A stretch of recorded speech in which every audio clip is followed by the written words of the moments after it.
আমরা আজকে network section কিভাবে সমাধান করব এবং কোথায় কখন ভোল্টেজ পাবো বা কোন আইসি তে কখন ভোল্টেজ পাবো।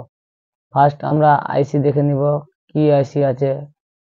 এটা হয়ে গেল আমার WTR আইসি, এটা হলো 2G আইসি, এটা হলো আমার 4G আইসি, এটা হয়ে গেল আমার 4G আইসি, এটা হয়ে গেল আমার WTR এবং এটা হয়ে গেল আমার 2G আইসি। আমাদের এখানে আছে 3 ধরনের আইসি আছে এবং একটা আর আইসি আমার এটা ড্রাইভার আইসি। 4টা আইসি আছে আমার। 4টা আইসি কিভাবে বা কখন আমি ভোল্টেজ পাবো যে আমার নেটওয়ার্ক সেকশন কাজ করবে এবং যে কোন আইসিতে কখন ভোল্টেজ পাবো যে আমরা বুঝবো যে আমার আইসি কমপ্লিট ভালো আছে বা কোনো প্রকারে যদি ভোল্টেজ না পাওয়া যায় তো কোন আইসি থেকে সমস্যা হতে পারে। A to Z বিষয়ে আমরা এই ভিডিওর মাধ্যমে সমাধান করার চেষ্টা করব। 1 নম্বর আমরা WTR আইসি বা 2G আইসি থেকে শুরুয়াত করব। আমরা যে 2G আইসি আমাদের কিভাবে কাজ করে বা কি আমি ভোল্টেজ পাবো।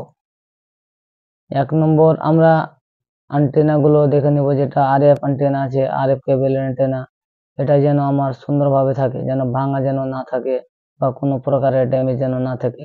বা এটা যে সিরিজে আছে আমার কয়েল, এই কয়েলটা যেন আমার ড্যামেজ যেন না থাকে, কয়েল যেন ভালোভাবে থাকে। কয়েল যদি বাই চান্স এখান থেকে রিমুভ হয়ে যায়, তারপরে আমার নেটওয়ার্ক সমস্যা আসবে, কেন এটা আছে আমার সিরিজে। কিন্তু এখানে আমি পাবো, এখান থেকে আমার পাসিং করতে পারবে না পারে, সেই জন্য আমার নেটওয়ার্ক আসবে না, বিগ নেটওয়ার্ক চলে যাবে। সেই জন্য আমার কম্পোনেন্ট যেন অবশ্যই এখানে লাগা অবস্থায় থাকে। 1 নম্বর RF কেবল অ্যান্টেনা দেখে নিলাম, এখান থেকে আমার যুক্ত আছে।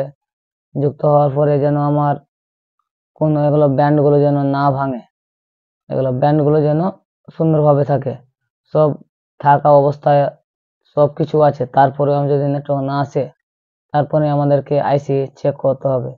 1 নম্বর শর্টিং চেক করে নিলাম, কোন ধরনের শর্টিং নেই, মানে আমরা ওকে আছে। তারপরে আমরা ভোল্টেজ মধ্যে চেক করতে হবে। ভোল্টেজ মধ্যে চেক করার জন্য ফার্স্টে আমরা মোবাইল ফোন অন করব এবং সিম লাগিয়ে দিব। সিম লাগানোর পরে, মোবাইল ফোন অন করার পরে আমরা ভোল্টেজ গুলো নামাবো। সিম অবশ্যই লাগানোর পরে এবং মোবাইল ফোন অন করার পরে আমরা 2G আইসি, আমরা এটা আছে 2G আইসি, 2G আইসি, 2G আইসি। 2G আইসি আমরা কি ভোল্টেজ পাবো যে আমার 2G আইসি কমপ্লিট ভালো আছে, বা 2G আইসি তে কি ভোল্টেজ পাবো না যে আমার 2G আইসি থেকে সমস্যা হতে পারে। 2G আইসি ভালো আছে কি নাই আমরা ফাইন্ড করব ভোল্টেজ মোডে, মানে ভোল্টেজ মোবাইল ফোন অন করার পরে আমরা ভোল্টেজ মোড মিটারটা চেক করব। V20 তে চেক করার পরে আমরা চেক করব এই ক্যাপাসিটরে আমার লাগবে মিনিমাম 3.7 থেকে 4.2, কেননা এটা আছে আমার VPH লাইন। VPH লাইনে আমরা অবশ্যই পাবো 3.7 থেকে 4.2। এখানে আসার পরে এখানে দিয়ে আমার ঢুকছে, এই কোয়েল দিয়ে আমার ঢুকছে আইসির ভিতরে ইন হচ্ছে, কিন্তু আমি এখানে মিনিমাম 3.7 থেকে 4.2 ভোল্ট পাবো, 4.2 ভোল্ট পাবো। যদি 3.7 থেকে 4.2 যদি ভোল্ট পাই, তো আমার যে ভিপিএস লাইনটা ওকে আছে। ভিপিএস লাইন কোথায় থেকে আমার আসে, ভিপিএস লাইনটা কোথায় থেকে আসে আমার, ভিপিএস লাইন আমার চার্জিং আইসি থেকে আসে। চার্জিং আইসি থেকে আমার ভিপিএস লাইন এখানে 3.7 ভোল্টেজ পাবো, 3.7 থেকে 4.2, 3.7 থেকে 4.2 ভোল্ট যদি আমার আসে, তো আমার কমপ্লিট চার্জিং আইসি কাজ করছে এবং ভিপিএস লাইন ওকে আছে, তারপরে আমি কি চেক করব, 1 নম্বর আমি চেক করলাম ভিপিএস লাইন আমার ওকে আছে, ভিপিএস লাইন ওকে 1 নম্বর। 2 নম্বর আমাদেরকে চেক করে নিতে হবে, এখানে ভোল্টেজ দু প্রকার আছে, একটা আমার ভিপিএস লাইন আর একটা যেটা আমার সেটা হলো ভিরেজ লাইন L9 ভিরেজ লাইন, এটা পাবো আমি 1.8 ভোল্ট। আমি ভিরেজ লাইনে এখানে পাবো আমি 1.8, এই ক্যাপাসিটর আমি পাবো 1.8 ভোল্ট। 1.8 যদি আমি পাই আমার কমপ্লিট চার্জিং এবং চার্জিং 2G IC কমপ্লিট ওকে আছে। 2G IC ওকে, 2G IC কমপ্লিট আমার ওকে আছে। ভিরেজ যেটা লাইন আমার ভিলেজ 1.8, যেটা ভিলেজ 1.8 এর যেটা লাইন আছে, এটা আমার কে তৈরি করবে? আমার এটা লাইন পাওয়ার আইসি থেকে আসবে। পাওয়ার আইসি থেকে এটা ভিরেজ 1.8 ভোল্ট আসবে। আমি যদি অন করার পরে ভিরেজ 1.8 যদি আমি পাই এবং 3.7 যদি ভোল্টেজ পাই, দুটা ভোল্টেজ যদি আমরা পাই, তো আমার কমপ্লিট 2G IC ভালো আছে। 2G IC কোনো প্রকারের আমি হাত দিতে যাব না। যদি নেটওয়ার্ক না আসতে গেলেও আমি 2G IC কি আছে আমার কমপ্লিট ওকে আছে। 1 নম্বর কমপ্লিট বুঝতে পারলাম আমরা যে 2G IC কমপ্লিট ওকে আছে। তারপরে আমরা চেক করব 2 নম্বর IC। 2 নম্বর মানে আমরা WTR IC চেক করব, কেন 2G IC আমি কমপ্লিট ওকে পেলাম। তারপরে আমাদেরকে চেক করতে হবে আবার WTR না হলে 4G IC। আমরা চেক করবো এবার WTR IC। WTR IC তে আমরা পাবো কি ভোল্ট পাবো আমরা? WTR IC তে এটা আছে ভিরেজ 1.8 এবং আরেকটা ভোল্টেজ পাবো আমি ভিরেজ 1.2, ভিরেজ 1.2 ভোল্ট পাবো এবং 1.8 ভোল্ট পাবো। আমি দুটা ভোল্ট অবশ্যই পাবো, ভিরেজ 1.8, ভিরেজ 1.2, এটা দুটা ভোল্টেজ অবশ্যই আমি পাবো। দুটা ভোল্টেজ আমি কখন পাবো? আমি WTR IC আমার আছে এটা WTR, আমি অবশ্যই 1.8 সিম লাগানোর সঙ্গে সঙ্গে আমি পাবো। মোবাইল ফোন অন করাই আছে আমার, সিম লাগানোর সঙ্গে সঙ্গে আমার 1.8 আমি অবশ্যই পাবো। ভিরেজ 1.8 আমি অবশ্যই পাবো WTR এ। 1.8 যদি আমি পাই আমার WTR IC ওকে আছে। 1.8 অবশ্যই আমার লাগবে এখানে, ভিরেজ 1.8।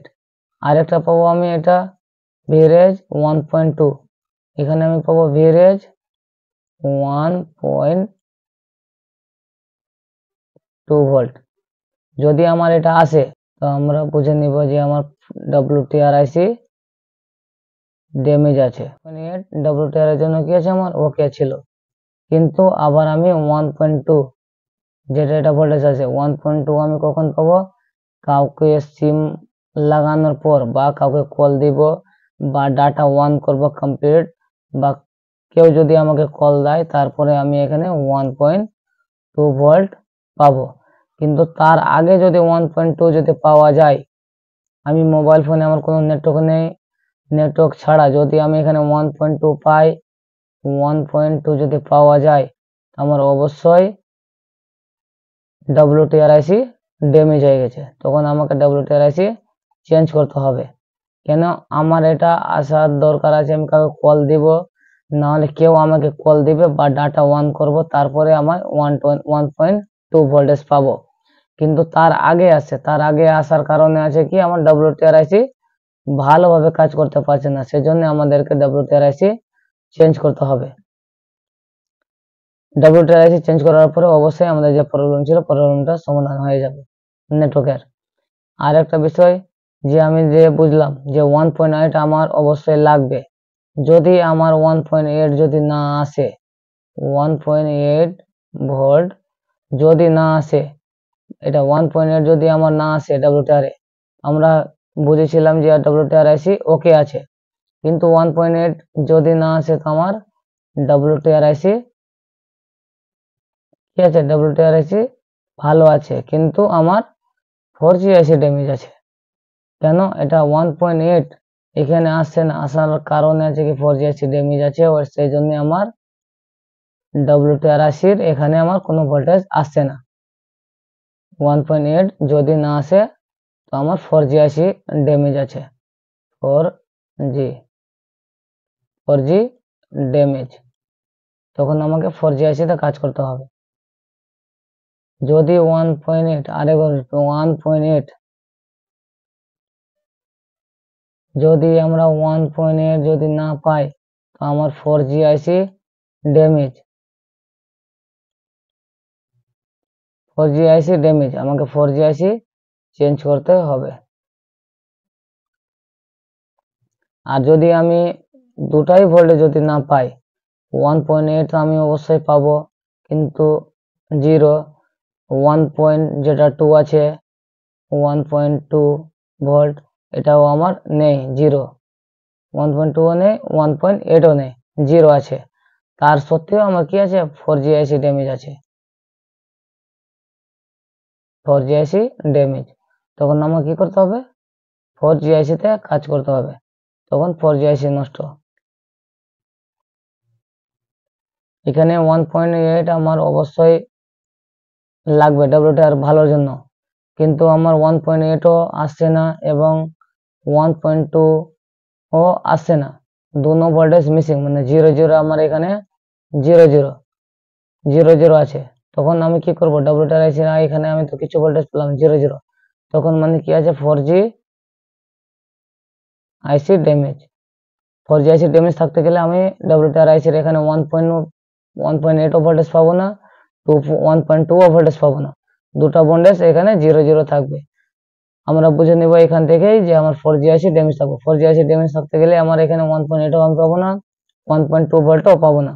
সেই জন্য আমাকে WTR তে না কাজ করে, বা আপনারা ভাবতে পারেন যে আমার 4G তোমার পাওয়ার থেকে 1.8 দিচ্ছে, পাওয়ার নষ্ট আছে, কিন্তু পাওয়ার কমপ্লিট ভালো আছে, আমার প্রবলেম আছে 4G প্রবলেম, 4G ভালোভাবে কাজ করতে পারছে না, সেই জন্য আমার পাওয়ার WTR কে দুটো ভোল্টেজ ড্রপ করে দিয়েছে, বন্ধ করে দিচ্ছে না।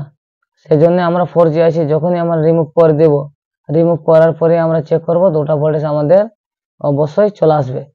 সেই জন্য আমরা বুঝে নেব কমপ্লিট যে আমার 4G ড্যামেজ আছে, তখন 4G আমাকে চেঞ্জ করতে হবে। আমরা WTR এখান থেকে আমরা ফাইন্ড করতে পারলাম যে আমার 4G ভালো আছে কি খারাপ আছে।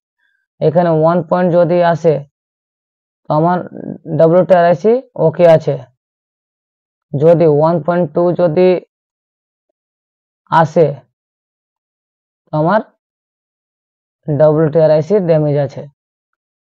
1.2 আসলো মানে কি আমি পাবো কখন, পরে পাবো, কল দিব কাউকে তারপরে পাবো, তার আগে যদি আসে 4G ড্যামেজ, 1.8 যদি না আসে তো আমার 4G ড্যামেজ, আর 1.2 যদি আসে, 1.2 যদি এখানে আসে আর 1.8 ও আসে, তখন আমাকে WTR চেঞ্জ করতে হবে, WTR ড্যামেজ আছে, WTR ড্যামেজ, তখন WTR আমাকে চেঞ্জ করতে হবে, 1 নম্বর। 2 নম্বর 1.8 যদি না আসে 0 বা 1.2 ও 0, তখন আমাকে 4G ড্যামেজ আছে, 4G তে আমাকে কাজ করতে হবে, WTR আমার ওকে আছে। 1 নম্বর সহজে আমরা বুঝতে পারলাম WTR যদি 1.8 যদি না আসে তো 4G খারাপ, যদি 1.2 যদি আসে তো আমার WTR খারাপ। তারপরে আমরা চেক করবো আমরা 4G 4G তে কি কি ভোল্টেজ পাবো। 4G এর জন্য আমাদেরকে ভোল্টেজ লাগবে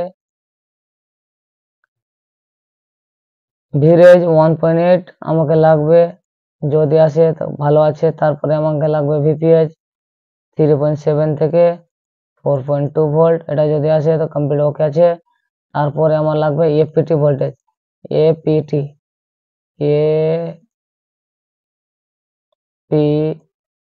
ভোল্টেজ, APT ভোল্টেজ মানে আমার APT ভোল্টেজ, এখানে আমি পাবো মিনিমাম 0.6, 0.6 ভোল্ট, তার উপরে আমার আসবে, তার উপরে আমার 0.6 থেকে নিচে আসবে না, আপ ডাউন করবে। এটা 0.6 থেকে 1.8 পর্যন্ত আসবে, তার উপরেও আসতে পারে, কিন্তু মিনিমাম 0.6 আমরা ভোল্টেজটা পাবো।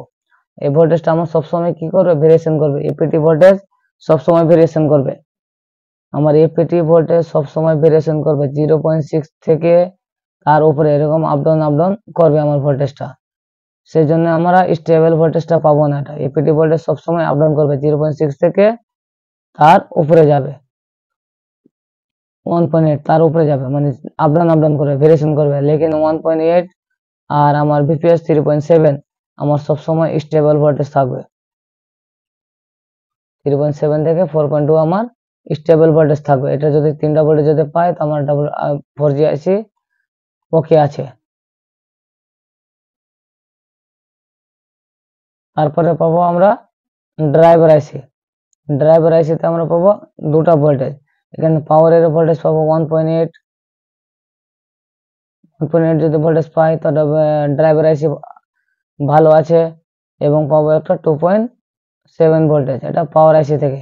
এটাই যদি ভোল্টেজ আসে তো আমার কমপ্লিট ড্রাইভার আইসি ওকে আছে। এর মধ্যে যদি একটা ভোল্টেজ ড্রপ হয়ে যায় তো আমার ড্রাইভার আইসি ভালোভাবে কাজ করতে পারছে না, তখন আমাকে ড্রাইভার আইসি চেঞ্জ করতে হবে, না হলে আমার নেটওয়ার্ক সমাধান হবে না। আর এপিটি ভোল্টেজ যেটা আছে আমার এপিটি আইসি দিচ্ছে, এটা এপিটি আইসি ভোল্টেজ 0.6 এপিটি আইসি, এটা অবশ্যই আমার লাগবে। তার উপরে ভোল্টেজটা আসবে, ভেরিয়েশন করবে।